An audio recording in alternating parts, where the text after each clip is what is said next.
Hi friends and welcome back. I'm doing something a little different today, not bookish at all. I am doing a haul of all the things I bought in Japan. These are very much things that are kitchen, household related, some food things. Japan turned out to be quite a buying trip for me and I was not expecting that. I would expect to pick up a few things here and there, and I did have a little bit of a wish list. So this is not usual for me. I bought a lot of things and I kind of limited it down to one bag that I was able to bring with me on the plane. So I'm going to share with you some things I got. And the first thing I want to share with you is one of the sweet treats I bought home for myself, which was this lemon flavored Kit Kat. The Japanese have all sorts of different flavors. The ones I saw were strawberry, matcha, milk tea, orange. And this one though is by far my favorite. It's called Tokyo Shima Lemon and they are adorable, but they are also just as delicious. The Japanese do little treats so well. I love that they're always individually wrapped. My husband doesn't have a sweet tooth like I have a sweet tooth. I really do like citrus-based ones. He is not into that. So if I'm opening a packet of something, I really like it to be individually wrapped so I'm not, feeling like you need to eat the whole thing. But that was a sweet treat I bought for myself. I also bought home some biscuits and sweets for some of my family and friends that I wanted to buy for while we were over there. And then keeping with the food related things, I bought some chopsticks, something I wanted to get last time we were there, but I was so paralyzed by the choice that we had that I didn't get anything. So I bought these ones which are wooden, which I really do like the feel of the wood chopsticks more so than the lacquered or the metal ones. And sure, you've got to hand wash them, but I'm okay with that. And these ones have these beautiful, beautiful Japanese ladies on them with paper at the top. And then I bought this one for my husband. It's a little Boston Terrier on the end of them. And we used to have a Boston and my husband loves Bostons. We hope to get another one in the future. So that was for him. And in keeping with that theme of chopsticks, I bought a few chopstick rests. This is one of the most funnest things to shop for. There are so many things you could get. You could get really elegant and understated chopstick rests, or you could go really kitschy and do something fabulous like sauce bottles or Coke cans, eggs on toast, croissants, peanuts, so many different things. And so I kind of kept it low key, but I did get a little bit of something fun. The main ones I really liked were these rock looking ones. They look like little pebbles. They have a lot of texture to them. There is this little bit that is glazed, but they're just a beautiful little chopstick rest. So I got two of those. I also bought these two, which look a bit mother of pearly. I thought they were really lovely and elegant.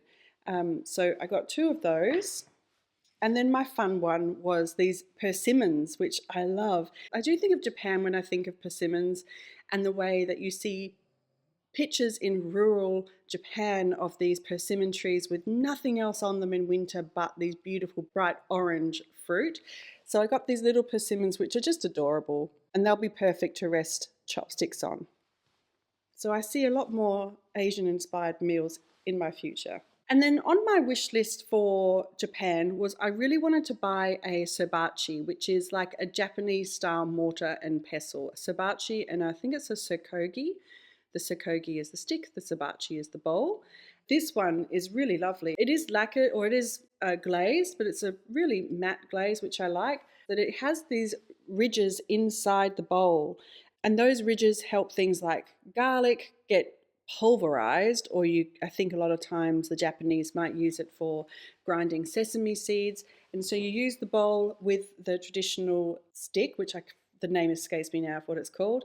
And it's made from, traditionally it would be made from this particular wood called, I think it's sansho wood, and you use this as the stick in the bowl. And so I really wanted to get one of these, and I think it's going to be lovely to use.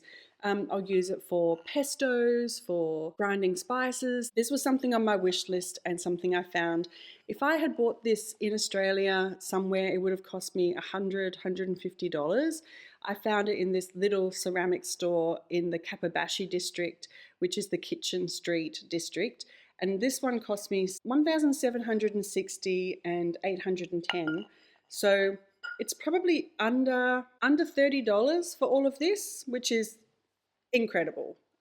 But I'm really, really happy with that. That was on my wish list to get, and I'm so glad I found one. Also, while I was in the Kappabashi district, the main reason we went there was because I wanted to buy a new knife for our kitchen. We bought some Japanese steel knives a number of years ago when we went to Japan, and they are just beautiful to use. We got like a chef style knife and then more of a paring knife, and then I have a little bit of a cleaver-ish type thing. And we just wanted something that was kind of smaller than the chef's knife but not the paring knife, and so we wanted to get a specific knife. And the thing I really love about these things that I've bought are that they are things that I will use in my day. They're not just things that go on a shelf to look at in the future. And I really love that. I love using these things that I buy on my holidays in my everyday life. So we bought a knife, and it is just beautiful. I really wanted one that was interesting to look at as well as really lovely to use and to hold. And so we got this one, which I think is called a Santoku knife, which is kind of like a European style chef knife. You would use it for just general purpose stuff. You could use it for vegetables, for meat, for fruit. You would use it for anything in the kitchen other than cutting bone, nothing too hard. And it's really lovely. It has this oak handle, which is like an octagonal I don't want to turn it because then the knife will be pointed towards me. Just to stop you guys feeling nervous, I'll put that on. Has an octagonal shape on the bottom. It's a white oak handle, and we always get these covers for it as well, so it's safe in our drawers. But yeah, it's a beautiful knife, and we also got it engraved with the name of the store on there. I did ask about this point, if it was part of its function, and I was told that it's purely a design choice. But so we got that knife from this wonderful store called Kama-Asa, and I'll leave all of the store names down below. If I remember them, if I have them, I'll leave them below. So please do check there if you're going to Japan and you want to make a list of places you could go to. I highly recommend this knife store, Kama-Asa. They are so helpful with their selections. This one is new for us because it's actually carbon steel. The other ones we've had before have been stainless steel. So it's a new metal for us. But because we don't have teenagers or kids in the house using these things, it's okay. We can look after this thing properly. And we'll be using it for the rest of our lives. Also, while I was in the Kappabashi District, I bought a few pieces of pottery, and the reason I wanted these was not specifically for Japanese tea, but I wanted them for maybe espressos or cortados. I tend to drink my coffee black most of the time, but if I do have milk, it might be a cortado kind of coffee, or it could be a macchiato, and I thought these would be beautiful for that. They're just the right size. I think they'll be lovely, and so I got these two ones. And then I also bought this one, which it really could be for anything. I could use it as a coffee mug. I could use it as a serving container for some nuts. I thought it was a beautiful little design, and it has a little flower at the bottom as well, which is lovely. These were 620 yen, so it's less than $7 per cup. The other thing I had on my wish list was that I wanted to buy a new matcha bowl. I have a matcha bowl, which I do enjoy using, but I just wanted another one. And this one is what I chose. It has this beautiful little design of a mountain on there with some trees and then these little green moments. I really do enjoy it. And it's like the glaze has been cracked across it, and then inside it has a little bit too. But so I've got that for my matcha. So those were all the food related things that I got. In Tokyo, we stayed in the Ginza district, and it is a beautiful location. It is very high-end shopping. You know, it has Gucci, Chanel, Louis Vuitton. I think we came across 4 different Louis Vuitton stores. So it has a lot of high-end shopping. I was looking for something specific, and I didn't want to go into those high-end luxury stores. So we ended up going into Barney's of New York, which was there, which is, you know, a department store, a little bit high-end. And we don't have that store in Australia. And I ended up purchasing these earrings, which is not what I went in the store for, but I saw them and I had seen them somewhere before, and I really thought they were very interesting. And there's these beautiful little pearl studs, and so you've got a big pearl and a small pearl, and the idea is that you can reverse it around if you want, but you would put the small pearl as the stud at the front and then the big pearl as the stud at the back, and then you've just got this interesting moment happening. I am not an alternative person. I really am not edgy, and so this is probably as edgy as I would get. And I don't know, tell me what you think of them. I don't know, I might wear them to work, I might wear them out to dinner. I thought they were fun. And the idea is that you can reverse them around, so you could have the big one at the front if you wanted to. But I think they're really lovely. I think they'll look really good. So I bought those ones as a little gift for myself. And then something I was not looking for, but something that was on my wish list, something I had started researching probably around, I think it might have been before Christmas. I was thinking of things that I really wanted to buy.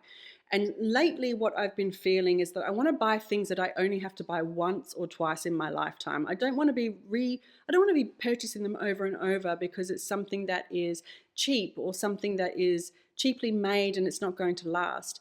There was a quote that I remember one of my favorite YouTubers, Rajiv Surrender, said, and it was a quote along the lines of, "We're too poor to buy cheap things." And the idea is that if you keep buying cheap things, you're going to have to keep replacing them. And so my goal in my purchases is that I'm going to buy things that I really want to purchase once, things that I can use now and I can use in 20, 30 years' time, things that I may leave to my kids. And so when I was looking for an umbrella, I started to see some English-made umbrellas, which were beautifully made with wood handles, and the materials were things that could last for a long, long time, but they're very expensive, especially for me to get them sent to Australia. So while I was in Barney's, I saw this umbrella, which is just a little travel umbrella with a bamboo handle. It really is lovely. It feels great to use. It feels sturdy. And it's a navy color as well. I generally don't wear black. I'm trying not to use black accessories. They don't suit me. It's something else that I've been trying to do. So I got this beautiful umbrella. It's from a British maker called Fox Umbrellas, and they've been around for, over 100 years. So that was definitely a little bit of a splurge. But because for the last year and a half I've been working in a job where I commute to our CBD, I need an umbrella for the days when we do have rain. And before this job, I drove to work every day, so I didn't have to have a good umbrella, a reliable umbrella. But I really do love this one. It's made me very, very happy. And I hope to use it when I'm old and grey travelling in Japan again. I did buy one bookish related thing. Most of the bookstores were Japanese books, so I wasn't buying books. But I did look for some bookmarks, and I found these beautiful ones, which I ended up buying a few different series as gifts for friends and family. And they're just a selection of paper bookmarks, but they have, this one that I chose for myself has locations. The Japanese scenes bookmarks, and so there is the Great Wave. There's also evening snow in Canberra, Mount Fuji on a fine day, and these are just really nice paper. It has that little bit of ribbon that I love to see poking out of books. So you guys that were concerned of my lack of bookmarks, rest assured I have a new selection now. And then while I was in the airport, I was buying a few gifts for family, just a few snacky type things. And I ended up deciding to finally buy some Jo Malone perfume. I've wanted to buy it for such a long time. I tried it out at a recent, I think when we were in Europe last I tried it out. I just had never got around to buying it, and they had these for a really good price. This is a selection of 2 Jo Malones, and I was able to choose the ones that I wanted to go in there. And they're just these little travel size ones, which are really nice. And I chose the scents Peony and Blush Suede and Wood Sage and Sea Salt, which really do smell beautiful. So that was a little bit of a treat to myself. All this was a treat to myself, to be honest. But this was so much fun. I really, like I said, I love to buy things that I'm going to use in my life, things that I use every day, not just once in a while. This isn't your good china that you just use on good occasions. These are things I'll use every day. So I'm looking forward to using them. I hope you enjoyed this little bit of a glimpse into my shopping bag as we came back from Japan. And I would love to know, what is your favorite thing that you have brought back from holiday? Whether it is a souvenir or it is something like the cups or the surikogi bowl or chopsticks, whatever it is, wherever you went. What is your favorite souvenir that you've brought home into your life? Thanks so much for joining me, and I'll see you soon. Bye.